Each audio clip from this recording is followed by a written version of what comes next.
I'm here with Justice John Paul Stevens, the United States Supreme Court, and we're going to talk a little bit about legal writing today. I wanted to ask you, first of all, how did you learn to write? Well, you mean at the very beginning in second grade, or What are your earliest memories of writing? Well, I guess my earliest memories are when I was in school. I was fortunate to have went to a very fine school that was associated with the University of Chicago. I went to their laboratory school in high school. So I got a very good education, and I had parents who were both, my mother was an English teacher when she was young in Michigan City, Indiana, and my father liked to write. He wrote some poetry, and he loved to read. So I absorbed an awful lot from my family. I had 3 older brothers who were probably all smarter than I am, and learned a lot from them. Did you do a lot of writing through high school and college? Well, I don't really remember much in high school. I did write for the school paper when I was in college, and started out as a sports writer and eventually became editor of the paper. Did a fair amount of writing there. And of course, did a lot of writing in class. Do you see yourself today as a professional writer? Well, I never thought of it that way, but I guess writing is a major part of our work, and I do write all the first drafts of my opinion. Of course, I get an awful lot of help from my clerks after I prepare a draft, and they make it into a much more readable product when I get through with it. But I enjoy writing, and that's one reason I stay around this particular job. Why is it that you continue to write first drafts of your own opinions? Well, that's kind of a long story, but I think a judge learns more about a case if he has to put his thoughts down on paper. It helps you think through a case, and when you write it out yourself, you often learn things about the case that you hadn't realized. It's part of the learning process and decisional process that I think is really quite important. Has clerking changed much from the days when you clerked for Justice Wiley Rutledge? Yes, it has. The clerks have a much larger role in all of the work that goes on. I did very little work on Justice Rutledge's opinions. He wrote them all out in longhand ahead of time, and did very little work on comments on other justices' opinions. We only got one copy of a draft in the chambers, and he would read it and sometimes send it back and adjoin it. Whereas now we always send at least 2 copies of a draft opinion around to everyone else, because every justice likes to have his law clerk study the case too before he joins the opinion and see if there are any suggestions that might be helpful to the case. And the clerks, I think, now play a much larger role in the entire decisional process than they did when I was a clerk. Are they perhaps the main contributing factor to the fact that judicial opinions have gotten longer and longer?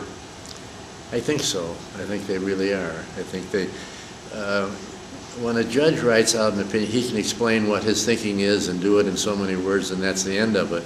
Whereas the capable, scholarly law clerks tend to feel they really have to prove everything, and so they will often be much more thorough in their research and their consideration of all the arguments than a judge who just sort of thinks he maybe has to tell the world what motivated his particular action. So I really think that's part of it. You wrote what must be the shortest majority opinion in recent decades. It's a little 5-paragraph opinion on whether an unloaded gun is a deadly weapon. And I think that was in the early 90s. Why don't we have more opinions like that? Well, I guess I haven't written very many more. Well, the cases, in all fairness, most of the cases that we get do involve some complex issues and require fairly careful study. And there are not very many that you can simply say it's either red or green. They're complicated problems. 5 years before you clerked for Justice Rutledge. He wrote this article on appellate brief writing, which I always thought was excellent, in which he argued that it's important for briefs to be interesting. Do you remember that article? And No, I did he don't. have his clerks read that? Or? No, he didn't. I don't remember it at all. Mm-hmm. I know he was he felt it very important to answer every argument that had been made, to let the lawyers know that their points had been fairly considered and that we thought everything through. And one of the consequences of that was his opinions were very long.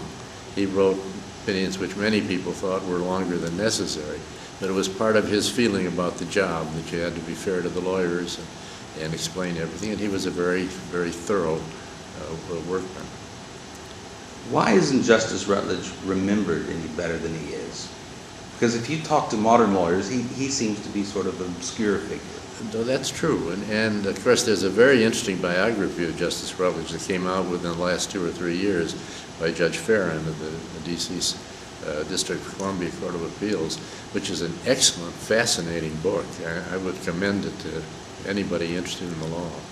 But it is interesting. Of course, he was on the bench for a short time. You know, he died when he was in his 50s. He was very young when he died, and it's a tragedy that he did, and that's part of it. He only served a few years. If we exclude present justices, who are your favorite writers ever to have served on the court? Well, I've always admired Justice Cardozo, to tell you the truth. He just had a style that you enjoy reading, and as well as being very, very clear. And of course, the three great justices when I went through law school now were Cardozo, Holmes, and Brandeis, and each was quite different from the other. I admire all of them immensely. Holmes' opinions, of course, are sometimes very, very difficult to understand, even though they're carefully thought through and all. But I think if I had to pick a favorite, it'd be Benjamin Cardozo. Do you have any memories of Justice Jackson? Yes, but I didn't know him well. I met him, of course, and I knew his law clerk, Jim Marsh, very, very well. He was a very good friend of mine. He was a baseball fan, too, which made him, for many reasons, we were good friends. But, and Justice Jackson was a very, very charming man. Did you admire his writing? Yes, he was one of the best writers, I think, on the court. I think most of us agree he was an excellent writer. Let's talk about briefing. First of all, in a general way, what would you say is the quality of advocacy today? I think it's high. I think the advocacy is really is excellent. For the most part, you know, you have ups and downs and exceptional cases, but I think it's good. Do you think it's gotten better since you joined the court? Perhaps, but it's certainly better than it was when I was a law clerk, and it's high. It's been, I would say, well, yes, it has improved, because I think particularly the states are much better represented now than they were when I first came on the court. I think that during my early years, there are a number of states who let people argue cases maybe for political reasons, but rather than because they're the best qualified lawyer. But so on the whole, I guess the average is better now. Do the best written cert petitions, I mean, a lot of it has to do with the content, of course, and what the court's interested in, but do the best written cert petitions tend to be the ones that get granted? I'm not sure about that, because it's really the issues that are involved, and sometimes we grant even though the petition is poorly drafted, and if you see an important issue in the case, it is a plus if it's well done, because you think the case will be well argued when it gets here, but it's not an absolute necessity at the cert stage. And of course, we have to be honest that a lot of the cert petitions we do not actually read. I think we all use clerks to give us an awful lot of help in processing cert petitions. I tend to read the cert petition before I vote to grant, but unless one of my clerks has identified it as a potential grant, I usually will not read the original papers myself.